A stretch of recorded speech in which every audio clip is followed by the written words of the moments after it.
Mm. It is January, and it is the perfect time to be thinking about seeds for your garden and what you maybe don't want to grow anymore. And today I'm going to share with you some veggie varieties that we are definitely dropping and why. So, when you start growing your own garden, you very quickly, at least we did, find varieties that you really enjoy and you want to keep growing. And at the same time, you find varieties that you decide we are just done with it and we're not growing it anymore. Sometimes I tend to kind of give it another season, give it another chance, but sometimes it just stands out and you just say, nope, I'm not growing it anymore. And that's what's in this video today. I'm going to tell you the things that we are dropping from our grow list for the 2025 growing season. Okay, I wanted to pause right here briefly and say that everybody's growing condition is completely different from another person's growing condition somewhere else in the country. And soil type also plays a factor into it, as well as humidity and moisture and dryness. And there's just so many factors. So maybe some of these varieties work for you great. And if so, that's awesome. But for us, these ones just do not work out. The first thing we're going to quit trying to grow, we've tried it a lot of times, are pole beans. In particular, we grew Kentucky blue pole beans this last year, and we've tried a lot of other varieties. I remember one time we tried Seychelles.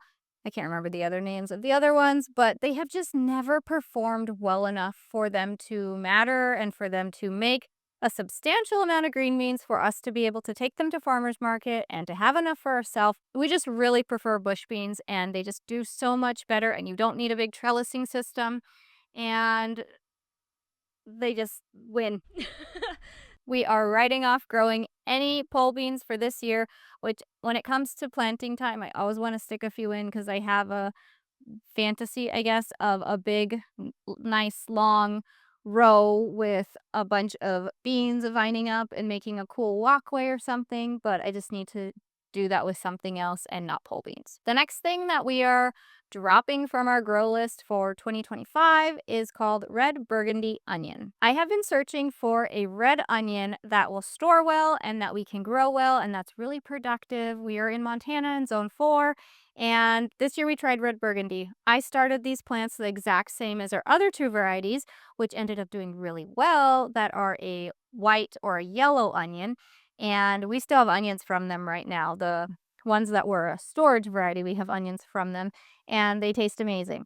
And the other variety that was not a storage variety, they got really big, and we sold a lot of them.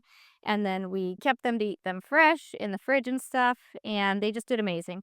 But the red burgundy onions, the ones we're dropping, they did not even grow.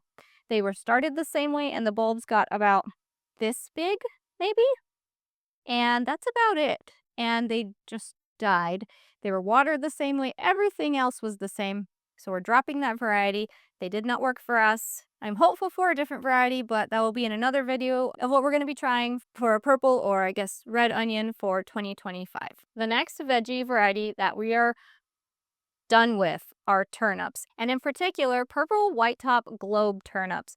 We tried these this year because I wanted to try turnips. I'm not familiar with eating them. They are not something I grew up eating or even really knew what they tasted like. So we threw a couple in just to try them out. And turns out I don't really like the taste of turnips. So light bulb kind of went off like, well, we're just not going to grow that anymore because we have plenty of other food that we should focus on. The second reason that we're not going to be growing turnips anymore, besides the fact that we just don't like the way that they taste, is because they had a lot of those cabbage fly maggots inside of them that burrowed through them. At least I think that's the pest that it was.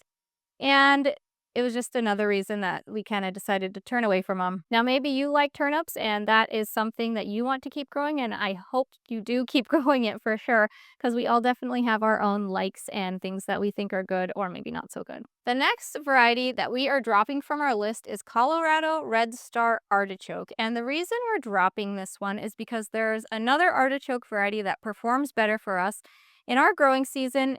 Because we need a artichoke variety that will flower the first season, Colorado Red Star will do that, and that was really nice. But we never noticed that it was as productive as Imperial Star is the variety we're keeping, and we're actually trying a new variety of artichoke this year, which I'm really excited about, that's supposed to produce flowers the first season. So Colorado Red Star is off our list for 2025. The next two varieties that are off our list are tomato varieties, and I only tried these tomato varieties because I was watching YouTube channels and saw other people rant and rave about them, and I thought, oh my gosh, they look amazing. I have to try them. So the first one we are no longer growing is blueberries tomatoes. These are small cherry tomatoes that are gorgeous, and they have a really nice color on the outside, and they just look super fun, but the flavor on them is not very good.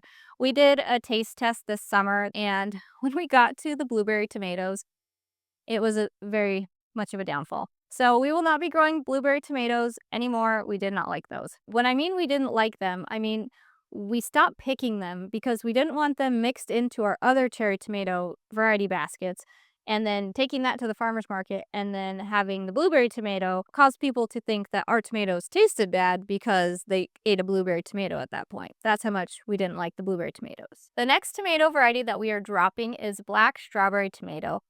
Yet again, another variety I was really excited to try. They look gorgeous. They're so pretty. They're a little bit bigger than blueberries. They're kind of like almost like golf ball size, I want to say.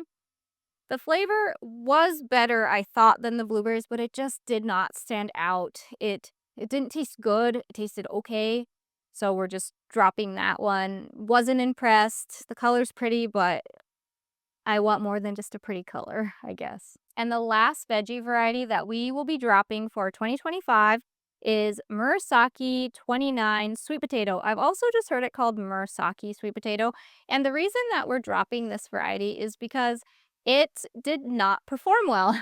The sweet potatoes themselves, the tubers, did not get very big. They were long and skinny, and they had the same growing conditions as other sweet potatoes that were planted next to them. We had Georgia Jet and Beauregard, and they were grown in the greenhouse in buckets that we poured over and got the sweet potatoes out of, all in the same water, all with the same fertilizer, all with the same really nice prime growing conditions, and they just underperformed. So we're just dropping those off the list. Those are not going to be worth growing in the future. And unfortunately, we planted 2 buckets of them when we should have just maybe tried 1 bucket of them. Oh well, live and learn. Now, there are other veggie varieties that we have definitely dropped throughout the years. And every year we kind of reflect on the year and think, okay, what are we not going to grow? What wasn't worth it? And this is our honestly kind of short list for 2025 growing season. And it's nice when you can kind of narrow down your varieties to what you really do like and what you don't like and kind of have a plan for yourself for the future. In the past, we used to really try to grow all the different varieties and try them all and taste them all. And lately, we've kind of walked back from that and decided that we're going to stick to things that we know we like. We're going to grow a lot of them, and we will trial a couple new things. Not a ton of new things, a couple new things. And I put out a video on our top 10 veggie varieties that just stand out to us, and we really just like those varieties. So check it out on our channel if you're interested, as well as a couple honorable mentions that didn't quite make top 10 but are really good varieties. And then I will also put out a video on some varieties that we are trying this year that are new to us, and there's maybe under 15 things on there. Okay, I just counted. There's 17 things on there that we're going to be trying new. That is not many things. Normally, in the past, I have tried way too many things, like 50 new things as far as 15 different varieties, and that has got to be just too much and too much to really reflect on accurately, I have found for myself and for our farm and how it goes. So we're trying to just kind of narrow that back and dial it in with what we really do like. Anyways, I kind of went off on a tangent there. So there was our list of the veggie varieties we are dropping. If you want to share with me the veggie varieties that you are dropping or the veggie varieties that you are adding or the veggie varieties that you know you love, I would love to read that in the comments. I am always looking for veggie varieties, and I like when people share that kind of stuff. So please leave it in the comments, and thanks so much for watching this video.